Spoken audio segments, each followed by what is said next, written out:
ভাবুন তো, বিশ্বের সবচেয়ে বড় মরুভূমির নিচে হয়তো লুকিয়ে আছে একটি প্রাচীন শহর, বিস্মৃত এক সভ্যতা এবং হারিয়ে যাওয়া নদীর স্রোত, যেখানে একদিন বয়ে যেত জলধারা, গড়ে উঠেছিল জনপদ।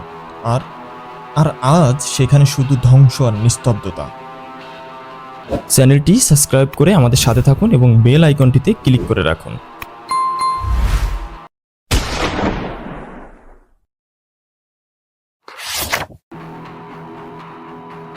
সাহারা মরুভূমিকে আমরা এক বিরান ভূমি বলে জানি, কিন্তু আপনি কি জানেন, প্রায় 5 থেকে 7 হাজার বছর আগে এই সাহারা ছিল একদমই উল্টো। তখন সেখানে ছিল ঘন জঙ্গল, নদী, হ্রদ আর প্রাণে ভরা জনপদ। এই সময়কে বলা হয় গ্রিন সাহারা।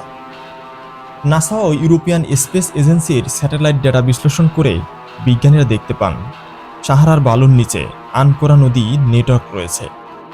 অনেক জায়গায় ধরা পড়েছে পুরনো নদীর গতিপথ, যা এখন আর প্রবাহিত হয় না। আর সবচেয়ে চমকে দেওয়ার মতো বিষয় হচ্ছে, এই নদীগুলোর ধারে মানুষ বসবাসের স্পষ্ট চিহ্ন মিলেছে।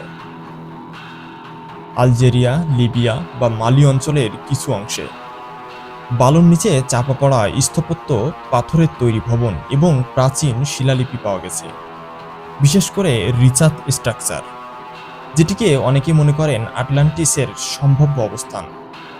কিছু গবেষক বলছেন এখানে হয়তো একসময় ছিল এক উন্নত সভ্যতা, যারা আজ সম্পূর্ণ বিলুপ্ত।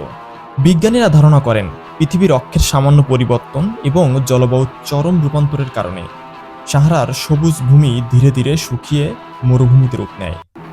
মানুষজন হয়তো অঞ্চল ছেড়ে অন্য জায়গায় চলে গেছে, অথবা খরা দুর্ভিক্ষে বিলুপ্ত হয়ে যায় পুরো সভ্যতা।